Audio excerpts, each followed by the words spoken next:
আলহামদুলিল্লাহ, মহান আল্লাহ পাক রব্বুল আলামিনের দরবারে আলিশান লাখো কোটি শুকর ও সুজুদ যে আল্লাহ পাক রব্বুল আলামিন আমাদেরকে চক্রবর্তী টেক কেন্দ্রীয় মসজিদে জুমার নামাজ পড়ার লক্ষ্যে আসার বসার কিছু কথা বলা এবং শোনার তৌফিক দান করেছেন।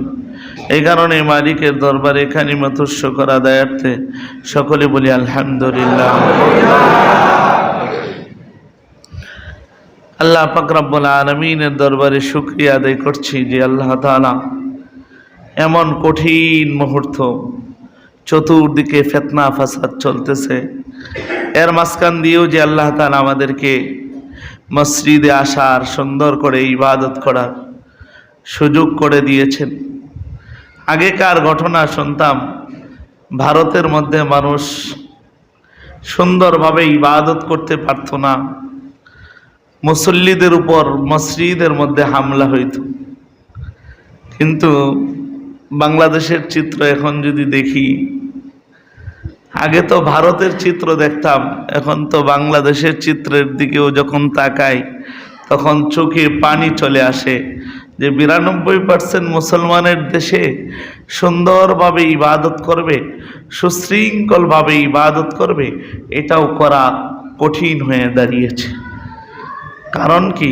কারণ হলো আমাদের দেশ বাংলাদেশ,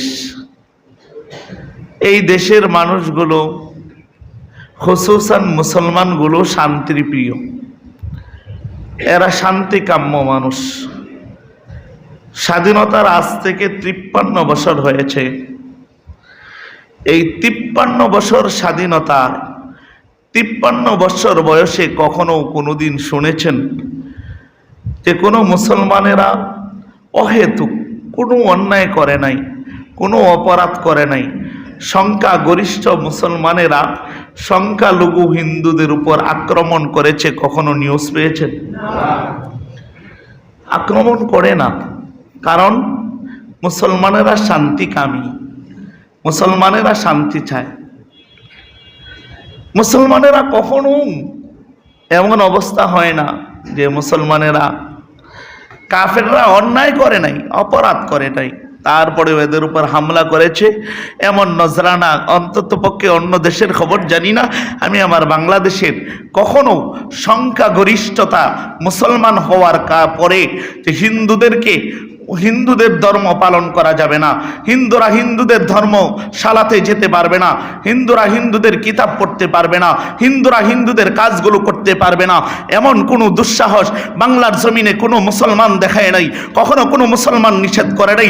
বড় আফসোসের বিষয় হলো জালেম সরকার যেগুলো ছিল, ফ্যাসিবাদ সরকার যেগুলো ছিল, এইগুলো দুনিয়ার জগৎটাকে এমন অবস্থা তৈরি করেছে, আজও ভারতের জগৎ থেকে এমন অবস্থা তৈরি করতে চায়, বাংলাদেশকে ভারতের কাছে বিক্রি করে দিতে চায়, বাংলাদেশের মধ্যে অন্যায্যতা সৃষ্টি করতে চায়, অশ্লীলতা সৃষ্টি করতে চায়, ইহাতকে বিশৃঙ্খলা সৃষ্টি করার জন্য ওই দেশ থেকে তাল বাজায়া বাংলাদেশের মধ্যে মুসলমানদের মধ্যে হিন্দুদেরকে দিয়া, সনাতন ধর্মীদেরকে দিয়া একটা দাঙ্গামা বাজানোর চেষ্টা চালাচ্ছে।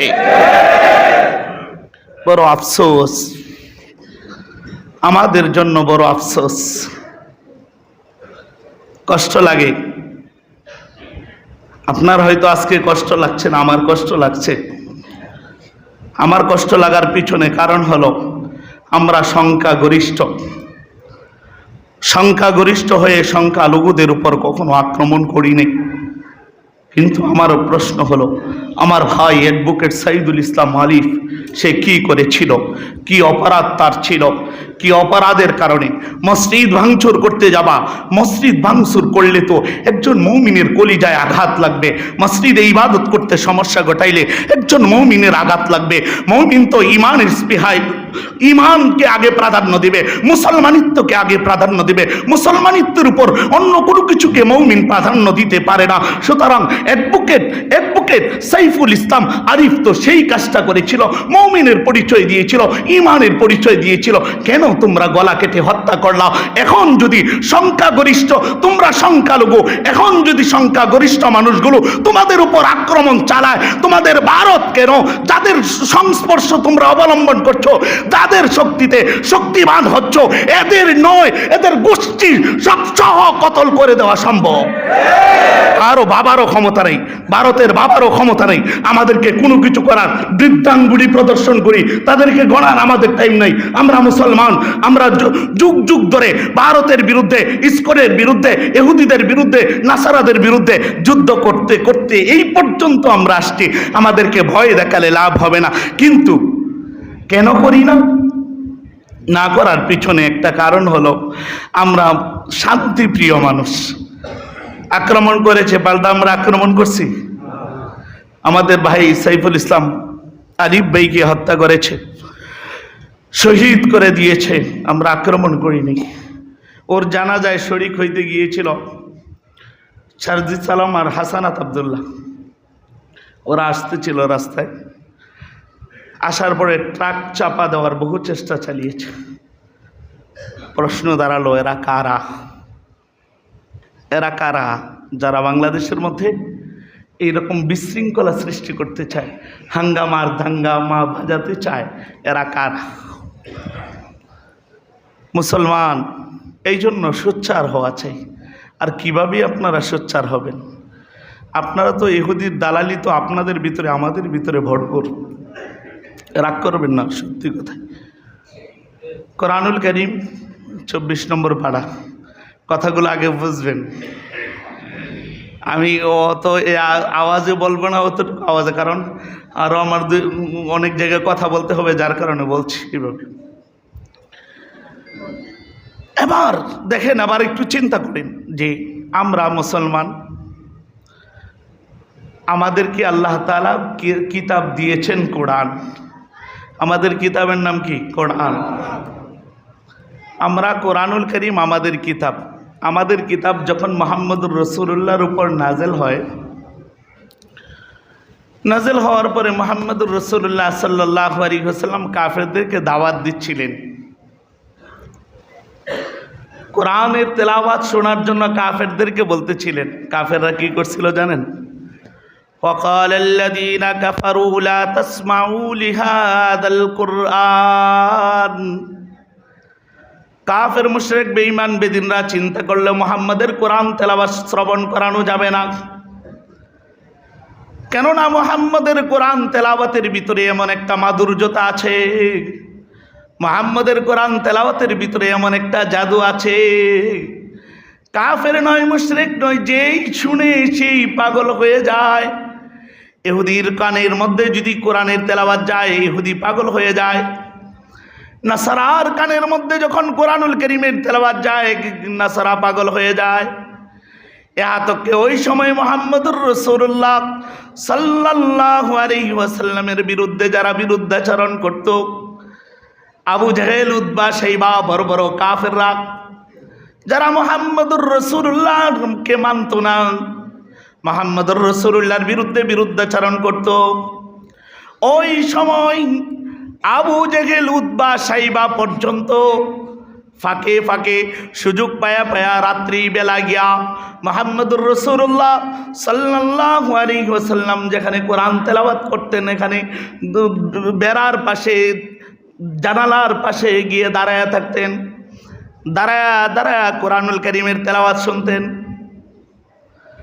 কাফের মুশরিক বেঈমান বেদিনদের টার্গেট ছিল না কোরআন তেলাওয়াত শোনা যাবে না। এরা একটা গায়িকা নির্ধারণ করলো। গায়িকা নির্ধারণের মাধ্যমে এরা কোরআনের তেলাওয়াতকে বন্ধ করে দিতে চায়। গায়িকাকে গান গাওয়ার মাধ্যমে লাগাইয়া দিল যে তুমি যেখানেই কোরআনুল কারীমের তেলাওয়াত হবে এখানেই গান শুরু করে দিবা, এখানে ঢোল তবলা শুরু করে দিবা। ও মুসলমান, কোরআনের আওয়াজকে বন্ধ করার জন্য কিন্তু গান চলছিল। মুহাম্মদুর রাসূলুল্লাহ সাল্লাল্লাহু আলাইহি ওয়াসাল্লামের তেলাওয়াতকে না শোনার জন্য কিন্তু মাধ্যম অবলম্বন করেছিল গান। মুহাম্মদুর রাসূলুল্লাহ সাল্লাল্লাহু আলাইহি ওয়াসাল্লামের বিরোধিতা করার জন্য ছিল গান। মুহাম্মদুর রাসূলুল্লাহর তেলাওয়াতের বিরোধিতা করার জন্য ছিল গান। আর এই গান শোনার জন্য মুসলমানেরা টুপি লাগাইয়া, দাড়ি লাগাইয়া, জুব্বা লাগাইয়া যখন গান বাজনার আয়োজন করে আর গান বাজনার মধ্যে যায়, তখন আল্লাহ পাক রব্বুল আলামিন বলে কাফেরদের টার্গেট ছিল গান বাজনা, তোরও টার্গেট যদি গান বাজনা হয়, তার ভিতরে আর তোর ভিতরে কতটুকু তফাৎ আছে। আল্লাহ পাক রব্বুল আলামিন যদি নেতাদেরকে জিজ্ঞেস করেন, ও নেতারা, তুমি কি জানো না, তুমি না বলতা তুমি মুসলমান, তোমার আহলো আয়াল না মুসলমান, তোমার মা না মুসলমান, তোমার বাবা না মুসলমান, তুমিও তো মুসলমান, তুমিও তো নামাজ পড়ো, তুমিও তো সব কিছুই মানো, কিন্তু মুসলমান বলো তো কাফের মুশরিক বেঈমানরা তো আমার রসুলের বিরুদ্ধে বিরুদ্ধাচরণ করতো গানের মাধ্যমে। রাসূলুল্লাহ সাল্লাল্লাহু আলাইহি ওয়াসাল্লাম কোরআনুল কারীমের তেলাওয়াত করতেন, কাফের মুশরিকটা সহ্য হতো না। না হওয়ার পিছনে একটা কারণ ছিল, কাফের মুশরিকরা জানতো কোরআনুল কারীমের তেলাওয়াত যদি হয়, কোরআনুল কারীমের তেলাওয়াত হইলে কোনো মানুষকে ঠিক রাখা যাবে না। ইয়াতকে আবু জেহেল, উতবা, শাইবা এদের হালত ছিল, একদিন তো সবাই 3 জন গেছে, 4 জন গেছে মুহাম্মদের কোরআনের তেলাওয়াত শোনার জন্য। 4 জন যখন মুহাম্মদুর রাসূলুল্লাহ সাল্লাল্লাহু আলাইহি ওয়াসাল্লামের তেলাওয়াত শ্রবণ করার জন্য গেছে, এবার সবাই তো একজন আরেকজনের বিরোধী, সবাই বলছে মুহাম্মদের তেলাওয়াত শোনা যাবে না। সবাই আস্তে আস্তে এক জায়গায় সাক্ষাৎ, আবু জেহেলের সাক্ষাৎ, উতবার সাক্ষাৎ, সবগুলো একত্রে। তুমি কোথায় গেছিলা? আমি তো কোরআনের তেলাওয়াত শুনতে গেছিলাম, ভুল হয়েছে, আর যাব না।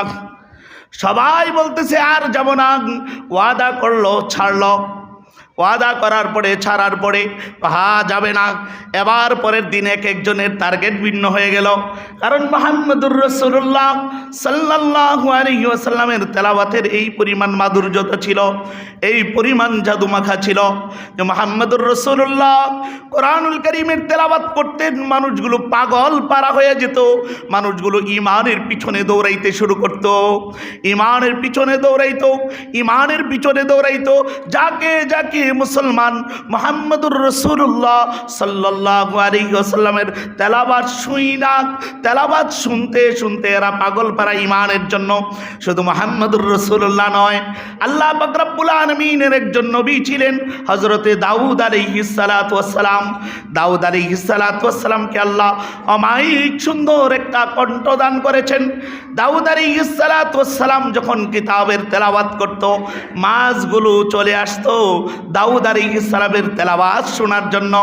মুহাম্মদুর রাসূলুল্লাহ সাল্লাল্লাহু আলাইহি ওয়াসাল্লামের হাজারো তো এমন জিন জাতি আছে যারা মুহাম্মদুর রাসূলুল্লাহর কাছে বায়াত হয়েছে, মুহাম্মদুর রাসূলুল্লাহর তেলাওয়াত শুনেছে, মুহাম্মদুর রাসূলুল্লাহর কাছে মুসলমান হয়েছে। হাজারো জিন আছে, হাজারো মানুষ এমন আছে।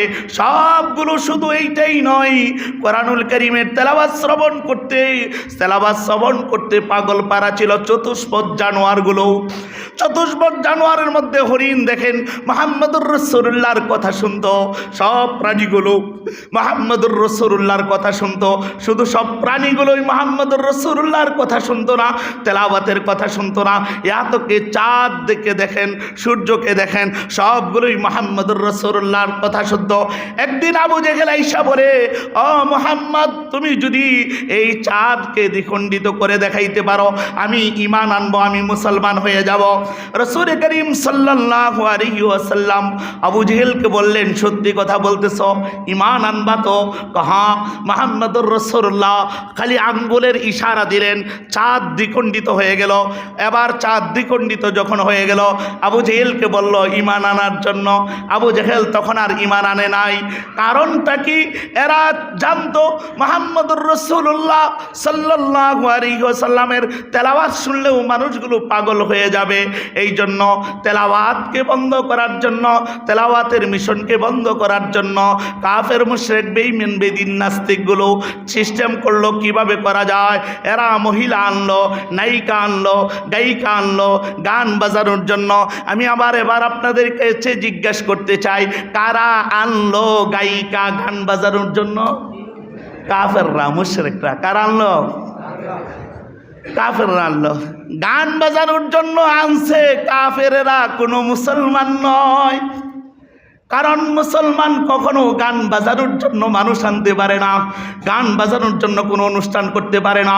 আল্লাহ পাক রব্বুল আলামিন কেমন জানি বলেন, ও মুসলমানেরা, যখন তোমরা গান বাজনার ব্যবস্থা করো, গান বাজনা তৈরি করো, তখন আমার আল্লাহ কেমন জানি বলে, ও মুসলমানেরা, গান বাজনা তো তোদের জন্য না, গান বাজনা তোদের বাজানোর জন্য না, গান বাজনা বাজাবে কাফেরেরা, মুশরিকরা, বেঈমানরা, নাস্তিকরা বাজাবে।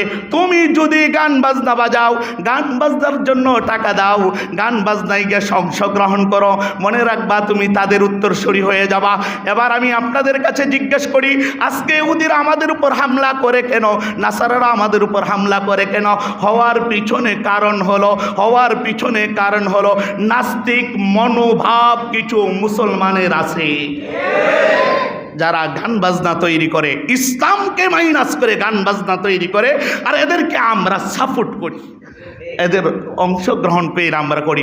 একবারে হাত্তা ইয়াতিয়াকা লেকিন, মৃত্যু পর্যন্ত, যেটা কোরআন বিরোধী, যেটা হাদিস বিরোধী, মৃত্যু পর্যন্ত বলবো, যা হবার হবে। সিদ্ধান্ত চূড়ান্ত আমাদের। কারণ এটা বলার মনের দুঃখ আর আফসোস, কষ্ট লাগে, আমাদের কলিজাগুলো জ্বলে পুড়ে ছাইখার হয়ে গেছে। যখন আপনাদের কাজগুলো দেখি আমাদের কলিজা পুড়ে যায়, বলতে পারি না। মনে রাখবেন, বলবো, একদিন বলবো। তবে হ্যাঁ, তওবা করলে ভিন্ন মাসালা, তওবা করলে বলবো না, তওবা করলে হয়তো আপনাদের পক্ষে থাকবো। তবে তওবা যদি একনিষ্ঠভাবে না হয়, তাহলে ছাড়বো না আপনাদেরকে আমরা। কারণ আমরা ইমানদার, আমরা নগদ যদিও বা না করি কোনো কিছু, এই যে শান্তিকামী মুসলমান, তো এই জন্য সাইফুল ইসলাম আলিফকে হত্যা করেছে, জবাই করেছে, আমরা কোনো কিছু বলছি না। তবে আমরা মিছিল মিটিং করছি। ওর আফসোস হলো যে মিছিল মিটিংয়ের মাধ্যমে তো আমরা দাবি দাবা পেশ করছি। বর্তমান অন্তর্বর্তীকালীন সরকারের একজন সমাজ কল্যাণ উপদেষ্টা একজন মহিলা তার কাল এক বক্তব্যের মধ্যে পেশ করেছেন। উনি ওনার বক্তব্যে সুস্পষ্ট করেছেন এই জিনিসটা, যে যাকে গ্রেফতার করা হয়েছে, যেই সনাতন ধর্মীর লিডারকে গ্রেফতার করা হয়েছে, সে নিরপরাধ। আমরা এমন নিউজ পাচ্ছি সে নিরপরাধ, অথচ ওর কার্যাদিগুলো সব ইসলাম বিরোধী, কোরআন বিরোধী, সুন্নাহ বিরোধী। এই দেশের মধ্যে অনৈক্য সৃষ্টি করা, এই দেশের মধ্যে হাঙ্গামা দাঙ্গামা সৃষ্টি করার জন্য মূল কারিগর ছিল সে। আর আমাদের অন্তর্বর্তীকালীন সরকারের এক উপদেষ্টা, তার বক্তব্য হলো না, তো অনেকের বক্তব্য পত্রিকার নিউজের মাধ্যমে বুঝতেছি সে নির্দোষ। মনে রাখতে হবে, ওই উপদেষ্টা মণ্ডলীদেরও মনে রাখতে হবে, 92% মুসলমানের দেশ। যে এত বড় একটা দলকে যদি ক্ষমতাচ্যুত করতে পারে, তোমাদেরকে বৃদ্ধাঙ্গুলি প্রদর্শন করলেই থাকতে পারবে না। কারণ ভারতের দালালি বাংলাদেশে চলবে, ইসকনের দালালি বাংলাদেশে চলবে। বলেন, ইসকনের দালালি কেউ করতে পারবে? ইসকনের দালালদেরকে বাংলাদেশে থাকতে দেওয়া হবে না। রাজি আছেন তো সবাই ইনশাআল্লাহ? যদি যুদ্ধের দাঙ্গামা বাজানো হয় রাস্তাঘাটে, রণাঙ্গনে, যতক্ষণ পর্যন্ত ইসকনকে নিষিদ্ধ না করা হবে, ততক্ষণ রণাঙ্গনে থাকতে তৈরি আছেন তো ইনশাআল্লাহ? ডাক দিব, অচিরেই ডাক আসবে, তৈরি আছেন তো ইনশাআল্লাহ? মনে রাখবেন, আজকেই ডাক হতো, আমি আমার খুব যে কোনো কারণে হয়তো পারলাম না, ইনশাআল্লাহ অচিরেই ডাক আসবে। আজকে সব জায়গায় হবে, শ্রীপুর সহ বিভিন্ন জায়গায় হবে। আমাদের হওয়ার দরকার ছিল আজকেই, বললাম তো একটা সমস্যার কারণে। যাই হোক, এখন আপনাদের কাছে আমার দাবি থাকবে যে আমরা যদি আমাদের ঈমানকে মজবুত করি, তাহলে ইহুদি নাসারারা আমাদের উপর চড়াও হইতে পারবে, আমাদেরকে ভয় পাবে। আমাদেরকে বদরের যুদ্ধের ইতিহাস আপনারা জানেন না? সাল্লাল্লাহু আলাইহি ওয়াসাল্লামের সাথী ছিল 313 জন, বা এই দিকটি মতান্তরে 14 জন, কেউ বলছেন 12 জন। এই 313 জন সাথী সাহাবায়ে কেরাম যুদ্ধের ময়দানে গেছেন 1000 অস্ত্রে শস্ত্রে সজ্জিত মানুষের বিরুদ্ধে, কাফেরদের বিরুদ্ধে যুদ্ধ করবে। কাফেরদের বিরুদ্ধে যখন যুদ্ধ করছে, এদের ইমানের পাওয়ার দেখে শুধু দাঁত মাজতে ছিল। এই ইমানের পাওয়ার দেখে অবস্থা, দাঁত ধারানোর অবস্থা দেখা, আসলে দাঁত ধারানোর ইমানের একটা সুন্নত তরিকা হলো মিসওয়াক করা, এটা করতেছিল। এদের ভিতরে ভয় ঢুকছিল। আরে মুসলমানরা যে শুরু করছে, আমাদেরকে তো আর আজকে অস্ত্র দিয়ে কি করব, কামরায় হলেও শেষ করে দিবে। এটা ইমানের পাওয়ারের কারণে হয়েছিল। ও মুসলমান, আজকে গান বাজনা করবা আর বলবা ইহুদিদের বিরুদ্ধে লড়াই করবা, নাসারাদের বিরুদ্ধে লড়াই করবা, কোশ্চিনকালেও সম্ভব না। এইভাবে করা যায় না, এইভাবে করা যায় না। নামদারি মুসলমানিত্ব থেকে আমাদেরকে ফিরে আসতে হবে খাঁটি মুসলমানিত্বের দিকে। নামদার মুসলমান হওয়া যাবে না। বাবা মুসলমান ছিল, মা মুসলমান ছিল, আমি মুসলমান হয়েছি, এমন মুসলমান হবে না, এমন মুসলমানিত্ব হবে না, এমন নেতার নেতৃত্ব মানা যাবে না যেই নেতা কোরআনের বিপক্ষে চলে, সুন্নাহর বিপক্ষে চলে। এইরকম নেতাদের পিছনে দৌড়ানো যাবে না। এবার আমাদের সিদ্ধান্ত থাকবে, আমরা আমাদের ঈমানকে আগে ঠিক করব, মুসলমানিত্বকে আগে পরিপূর্ণ করব, এরপরে মাঠে ময়দানে ঝাঁপিয়ে পড়ব ইনশাআল্লাহ। কাফের মুশরিক নয়, ইসকনরাও বাংলাদেশে থাকার কোনো সুযোগ পাবে না।